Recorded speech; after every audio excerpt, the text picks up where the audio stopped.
episode of Meet the Toberts. We're inviting you back into our circle of trust today.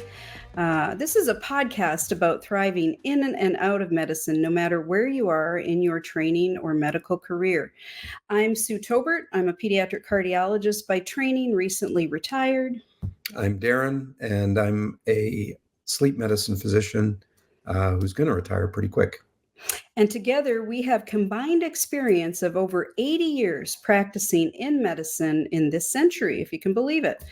And today our topic is about managing life while doing medicine. Yeah. So a medical career can really almost feel like two jobs, especially when both spouses are working. There's kind of the work life that you've got a full career and more than a full career. Most physicians work 50, 60 hours a week.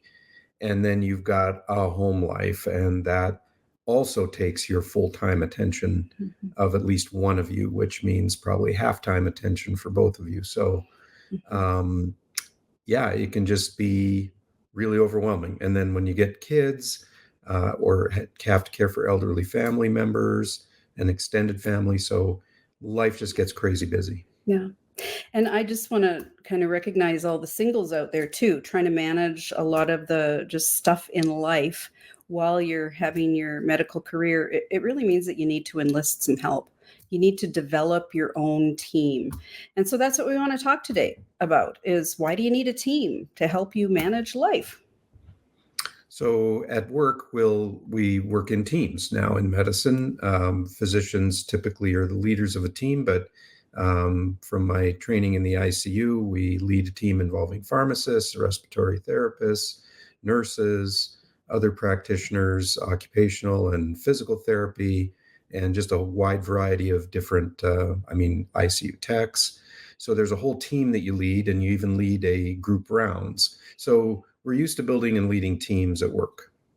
And I guess I would say that over the past 20 to 25 years, the whole mentality around embracing teamwork has really grown within organizational medicine. And so this is, I think, an important leadership skill to develop. Even if you're not going to be a leader at work, you're going to be a leader in your own home life. And you could say everybody's a leader in some fashion, no matter what they do. And so just that task management, team management can really be applied to your home life as well. I'm thinking of an example just in my work life. I have a dear, dear friend and physician assistant. Her and I have worked together now for maybe 15 years. And we've likened ourselves kind of like to Batman and Robin, like we know each other's nuances. We can kind of finish each other's sentences now, and we know what the next person is going to be thinking, so that makes the workday so much smoother. You can do these warm handoffs, or you can just hand off without even having to talk, and the other person knows in your team what you want and need. Makes me think too, Daren, of one of your nurses years ago. Tell us about that experience with your best nurse ever. Yeah, so physicians have lost a lot of autonomy in the modern medical milieu. Just we don't have control sometimes over our schedules. We've got administrators telling us how to manage and run our practice. So just to harken back to an older time when I was in group practice, but each physician got to hire and fire their own associate staff. So I had a wonderful RN, relatively senior person, and it was the best of times. She kept my schedule the old-fashioned way in a ledger with a pencil, and she could modify things just right there. She would anticipate my needs. So if she'd know the patient and realize I was going to need an extra 15 minutes, she would just give me that. And, we got to know each other really well and work together well. So that team aspect is kind of gone now. Your schedule is often not much in your control, but to the extent that it is, and you should seek to get as much control over your schedule as you can, I would say. The word gatekeeper comes to mind as I'm listening to you. So nurses and schedulers in those bygone days used to be like gatekeepers. And now, to some degree, we have to be our own gatekeeper in the workplace when it comes to maybe reviewing our schedules in advance to make sure we have enough time for certain complex patients, making certain that we've pre-ordered labs, et cetera, that we want, just kind of staying ahead of the game. And that's one of the things that this podcast is about, is being proactive rather than reactive. And so that's kind of things in a nutshell in the workplace. But in the home, it can be just as overwhelming with all of the just daily life tasks that come up. And so that's why we need a team in the home as well to help, to kind of help us avoid getting overwhelmed and frustrated with all of just the life management stuff that needs to go on. And I just want to share a story here about what kind of brought this to our attention when we were residents. We were living in a small apartment in Rochester, Minnesota. We were both crazy busy, on call like every other night, every third night.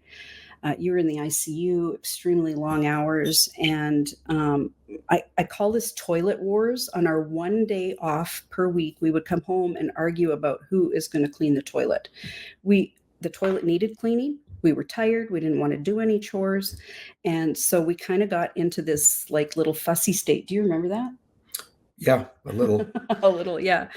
Well, and I think this was Daren's idea. He's like, we just need to farm this out. Now, granted, we were on a 2-resident income at that time, so we want to be mindful about that. But with proper budgeting and enlisting help, I mean, you could find a family member who could even clean your toilet for you if you wanted. Maybe there's a mom out there who's going to help you. So we then began to see that we needed to stay proactive in the area of cleaning the house so that we could have a little bit of time, even just for the two of us together, let alone space alone, to just kind of, I don't know, rest, right? Yeah, I think the way it sat on me, just thinking about that toilet war type thing, was that, this is a task that's below my pay grade, Be careful. right? So yeah, I mean, it just felt like my time is really valuable at work. People pay me highly to do what I do. And then, I'm stuck doing more menial tasks at home. And it just felt like this is not right. I should not have to spend time doing this. So, especially when you're working 100 hours a week or more. So that was how it sat on me. For you, it was more of a relationship thing or whatever. But for me, it was just like, this isn't worth my time. Yeah. I appreciate what you're saying. I think what sometimes then can happen in a relationship is that by default, I just ended up cleaning the toilet. But you don't want to do that necessarily without having expectations of one another set up in advance, because resentment can build up. So it was a necessary conversation that we had to have. And we found this lovely gal who was able to come in every other week and kind of straighten up the house and vacuum and wash and dust and clean the toilet. And, the other tasks like our food prep and washing and all of that, we were able to fit those in then. We had some little bit of breathing room and space to not feel overwhelmed. Mm-hmm. And it worked out well. At the same time, I'm just going to offer up, I remember fellow residents saying, what, you have a cleaning lady who's coming into your house, a cleaning person? And we kind of got a little bit shamed for it. And I think some of what we want to do is just break down stigma around that.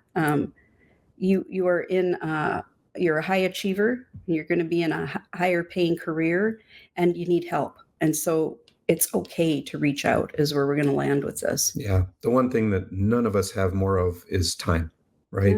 Yeah. And the need for rest is universal. It's non-negotiable.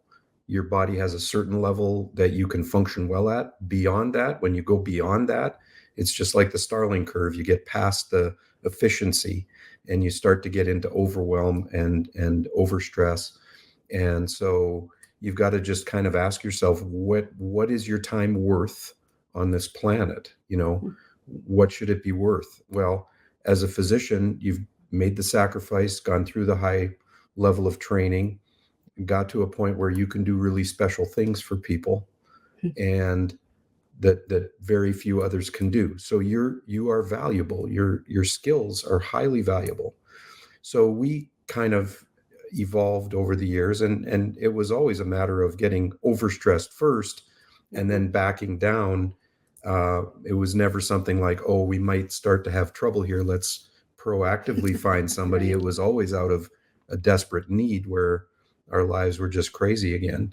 But as you think about adding a team member, just ask yourself, what is your time worth? I know, mid-career physicians, attendings, you've got a certain salary. You can just simply calculate that out to what's your dollars per hour. How much are you earning on a salaried basis? Our large clinical practice, if we do separate outside legal work, they bill our efforts at $300 an hour. And you can kind of calculate out your own salary and your work time to find out what your dollar per hour value is. And then you have to say, look, if I'm earning this kind of money, maybe it makes sense to buy back some of those hours by paying someone else to do these tasks that you're spending time doing for much lesser value. Right. Yeah. I can't second that. I mean, I totally agree with that. The other thing is that there's even data out there looking at like how long do couples, let's say, connect in a work week, a busy two-income couple, and it can be as little as 25 minutes a week that you would have quality face-to-face time. Think about adding kids into that mix, adding visiting with family into that mix, adding rest and relaxation in that mix. We're talking minutes now of time to recharge. And so before you get to feeling burnout, I really like your Starling curve analogy, because you think about it, the heart has this ability, this wonderful ability to bounce back when stressed. After many, many years, though, it tires out. You think about how layering on stress, even for the demands of what home life requires, over time is going to be a precursor for burnout. It just is in busy lives. And some couples have the benefit where there's only one of the individuals working and the home front can be run. Great. That's wonderful. So how do you build a team? And over the years, we've enlisted the help of many different people in many different services, sometimes good experiences, sometimes bad experiences. When you move, start a new job, right? Or maybe right out of residency, you have to reestablish the team and reestablish the support. I'm convinced that takes at least a year to do. And like you said, we kind of unconsciously did this, but today's conversation for you is about how to be proactive in considering some of these factors before frustration and overwhelm set in. Yeah, so we began this process and really hired our first help, domestic help, back in residency.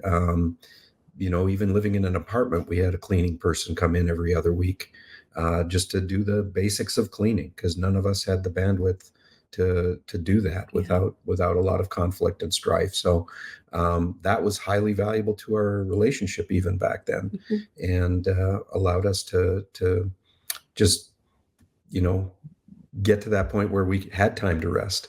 So it's so important. So when you're building a team, first of all, you've got to really identify the need and say, what is it that we are feeling stressed from, or how can we build more, or possibly add on a team member to really take a onerous task off the list. So you'll feel it. It'll be the burr under your saddle, the thing that you're fighting over, or just even if you're a single, the task you dread the most, right? Or the one that you think of comes to you on a Saturday morning when you happen to be off work and you think, oh my gosh, there's no way I want to do that, right? So you'll be able to identify where to hire first. For us, it was a cleaning person. And then, it doesn't take too much to learn how to interview a cleaning person. You could Google that and figure out how to hire someone who's appropriate. We, a lot of times, asked friends and colleagues for their recommendations, especially when moving to a new area. The docs that have been there a while, a lot of times will have already fallen into having support people in their lives. So you can tap their expertise at who's good. I think we picked up several of our helpers that way. Yeah. Well, and what's interesting now, being in the area for 20 plus years, we've kind of become the resource for new providers in town and when neighbors move in. And I think that's just a really valuable role in the community. It kind of takes a community to help one another along, and there will be giving back as well. I also think about for individual or for couples who have family, if you have kids, let's say, teach your kids these tasks early on, delegate well.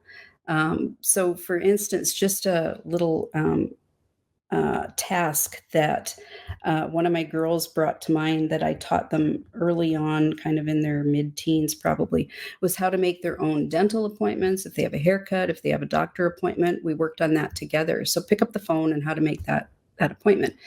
And one of my daughters who's in college said, Mom, I have to make my friend's hair appointments for her because she's worried about talking on the phone and embarrassed. So, building that strength in your kids too is really important. Now, I know a lot of people will talk about get your kids to do chores. Like we tried that multiple different ways over the years, and it might work for a bit. And then eventually you kind of have to give up the battle. Like I'm thinking of the teen bedroom where although I would like it to be clean and neat and tidy, I just close the door as long as there's not leftover foodstuffs in there that are going to go rotten. And so some of it is managing your own expectations with your kids. Certainly the littles are kind of fun to get engaged, but I remember, trying to pay $1 to get the weeds pulled out in the front yard. Well, they weren't pulled. The one leaf was nipped off. So then I got to go back and do it myself, right? Yeah. I do remember one time, though, we kind of blew the kids out of the water on April Fools. We printed up a brochure, color brochure, pictures and everything for chore camp. And I left them a message on the kitchen counter with the brochure and said, hey, we signed you guys up for chore camp. It's a whole week-long camp on how to learn your chores, how to, do square corners on your bed sheets, how to take out your neighbor's garbage, how to load the dishwasher. Well, they got home from school that day and they saw our message and they were just over the top ticked because we signed them up for chore camp. So see, it starts early in life, doesn't it? Like these are not our favorite things to do. Yeah, but fun, all in fun. Yeah. So over time, we've experimented with many different support services, and we kind of, in our discussion, maybe narrowed it to 6 categories around house care, planning meals and food, finances, professional services, family management, and well-being support, your own well-being support. And we're going to explore those categories with you now. You want to start on house? Well, yeah, for house maintenance. So there's even a breakdown there of just inside the house and outside the house. So house cleaning and maintenance, we kind of started with that very early on. Just someone to come in, vacuum, dust, clean the mirrors, etc. So that we've had, and we found that a once every 2-week schedule works best. We know friends who have someone come in weekly and some that even come monthly, but a 2-week schedule seems to work best for us. So we've had several different house cleaners over the years and they've been awesome. Typically we pay $150 for that service. So for it's about a bigger house. We've got a reasonable size house. So that's what we pay for ours, but different areas of the country, I'm sure, have different pricing. But so $300 a month is what we pay for house cleaning. And then for many years, too, we've looked at lawn service. So the chore that I could, that would, just drive me crazy would be lawn care. You're on your one day off, you're going to spend half the day mowing the lawn, taking care of the lawn, applying fertilizer, weed control, et cetera, et cetera. And then you factor in the cost of your time, the cost of owning and maintaining a lawnmower, owning and maintaining other ancillary equipment to support that, and the ongoing cost of those things. And pretty quickly, a lawn service looks to be pretty reasonable cost-wise. We have I'd say, a 0.8 acre lot, and we've got a company that actually just does a single bundle with snow removal in the winter and lawn care in the summer. And they just charge us a one annual fee. And, I've broken it down before to see what kind of value we're getting. We're getting a very good value, down to around $50 per service. So, and the number of times they come and so on, it's an extreme value for me. And so my lawn is cared for. I don't own a lawnmower. And same thing with snow. I don't have to have a little mini tractor to push snow around or run a snow blower. To get out of the driveway. We have a shovel for detail work, right? But the lawn care is handled. So that's another area you're going to want to look at for sure. So we don't want to disregard anybody who might love sitting on their mower mowing their lawn, because that can be rest and replenishing and respite for some people. So shout out to those who love lawn care. Great. It's just not in our it's not my love language. No, it's not your love language. And the other thing I want to add in there is that the amount of time for service is really important. So this literally came up last weekend. We decided we were going to power wash the deck. So one of the items we have in our garage is a power washer. We haven't used it for a year. Something went wrong with it in the past year. We spent 45 minutes trying to fiddle with that thing, yanking, right? And we even had our kids out there trying to get it started with us and putting gas in it, etc. And we're like, well, now we got to take it in to be fixed. And like, that just is stuff that I know it makes your eyeballs explode. I mean, we walked out frustrated, and our deck isn't clean. Now, I realize we're talking about third world issues here. First world issues, not third world issues. But, for some people, having a not moldy deck is really, really important. So with this particular issue, it turns out our company that washes our windows once a year also does power washing. So it's an easy add-on, for minimal money and way, way less hassle. We decided we're going to donate our power washer to their company as a thank you for helping us out. So no more power washer. If I need power washing done, it will be done by someone else. And we'll just see a few more patients and pay the man. And I think if we had the right knowledge, we could fix that power washer. That's just not us. It's not really broken. It's just the gas isn't getting through, right? Right. So we could do it. We could Google, we could figure it out, right? But the hours and the time it takes are just not worth our mental the mental downsides, right? So, okay, let's talk food. All right. Well, just one thing on that is, do what you do well, which is medicine, right? And leave the other things to other people.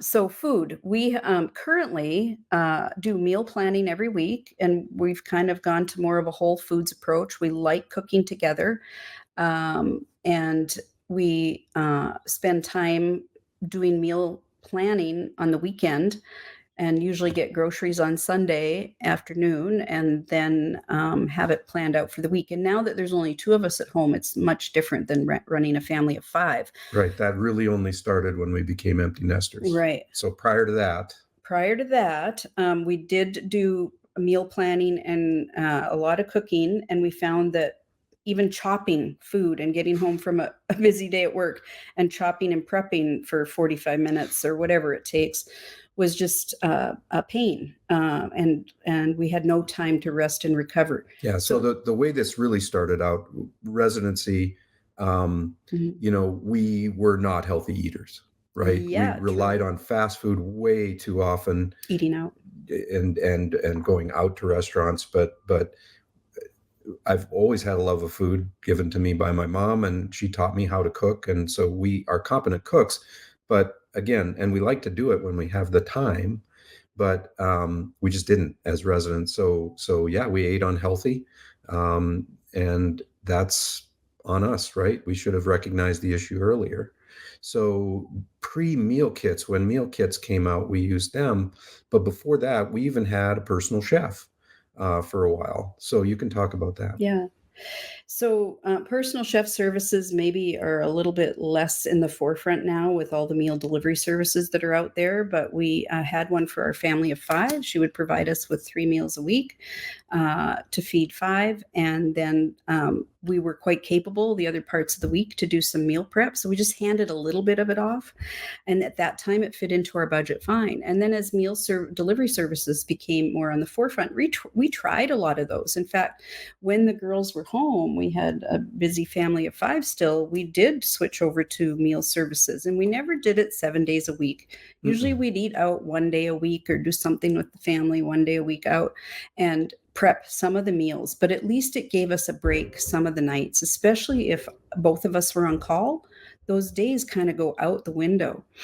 And now, too, a lot of grocery stores are offering online grocery service where they will fill your cart and you can pick it up or have delivery. Just use it for $5 delivery. It can save you an afternoon of chores out there. I've heard the argument, gosh, well, I don't want somebody else picking out my produce for me. And we've learned that, right? Please check the eggs and make sure that they're not broken. Please choose the orangest looking or the reddest looking mango. So you have to prompt the individual who's helping you at the other end of the grocery cart. But experiment with that. Now, we probably are a little bit more diligent in planning our meals, but again, it pays off in the end. We can store stuff up in the fridge and freezer, and we're not against leftovers either, right? That's another question to ask yourself. Some people don't like leftovers. Yep. So just a tip with regard to, being able to plan your own meals. How do I do that?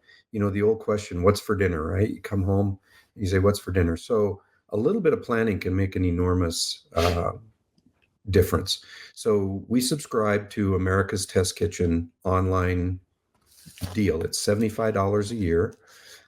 And they have a section that's like 30-minute meals, right? Perfect. And there's like 800 different meals, and you can put in your ingredient, whatever you've got. You can come up with a nice family dinner for 4 people, or 2 dinners for 2 people, right? You can always just eat leftovers sometimes. And they've got wonderful different, very simple to cook and make meals, and with all the ingredients just listed. So you just simply add them to your grocery list and get going. We use a database recipe program called Paprika 3, and it has an enormous number of recipes in there that we've stored over the years. So shout out to those 2 services. They make meal planning very easily. We can do a week's worth of grocery planning and shopping, because we just enter our order online, probably within half hour, 45 minutes. Absolutely. We'll list America's Test Kitchen and Paprika in the show notes. The other thing about America's Test Kitchen, if you're keto or paleo, all of those vegan, vegetarian, all of those choices are there.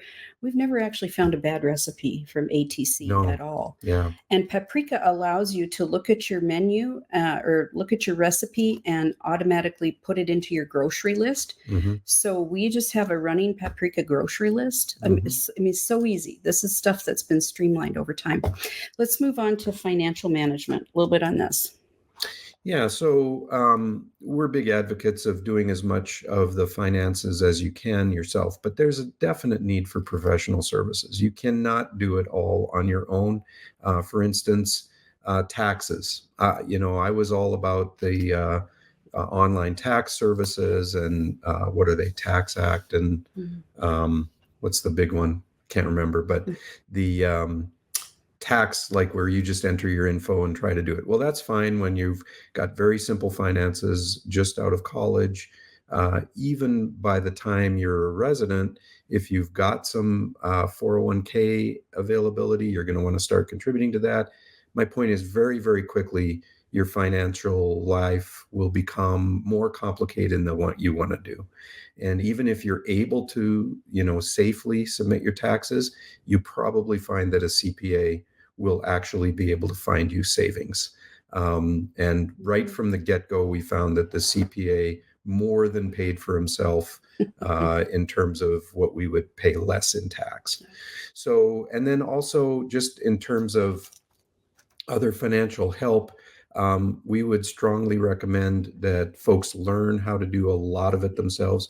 You're gonna at some point need a lawyer to help you draft a will and a trust and some important documents.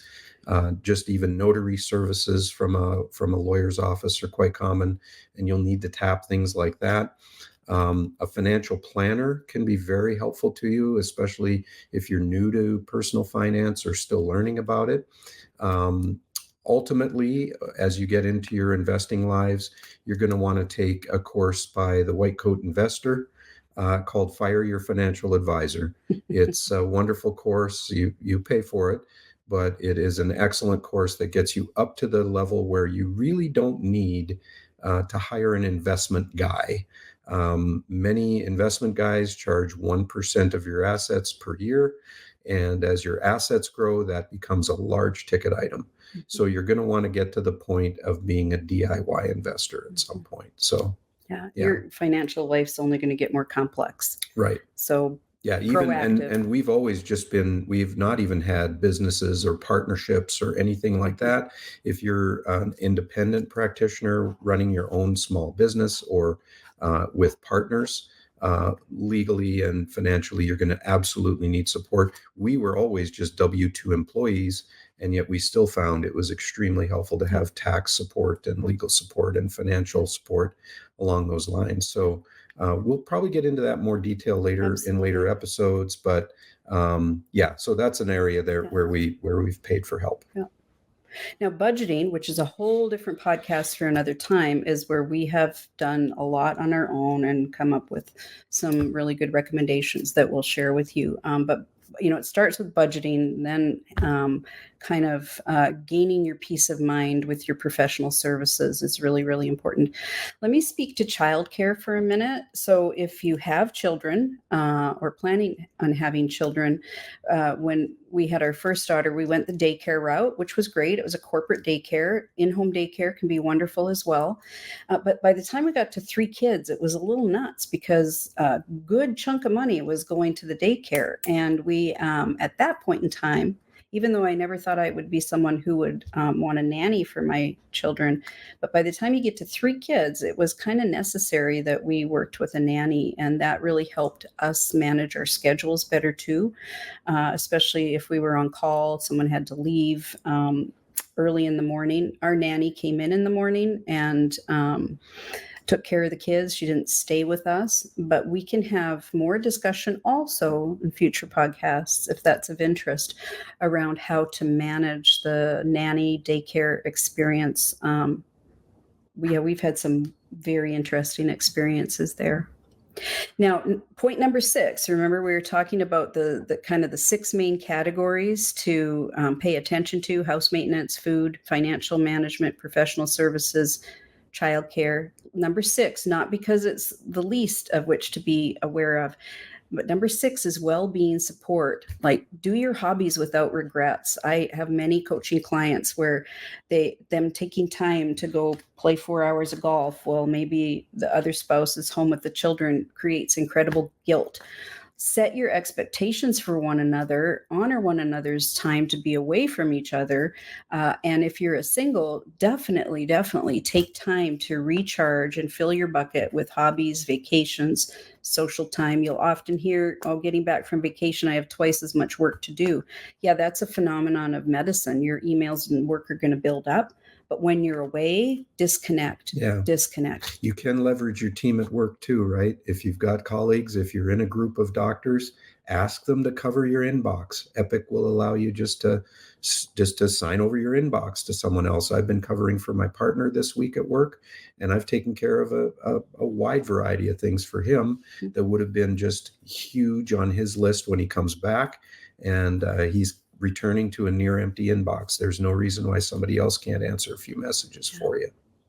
One of the other ways that we really managed our well-being was by having an organized family calendar. So our family of 5, we share a calendar. We know what everybody's doing, and that's kind of where we land.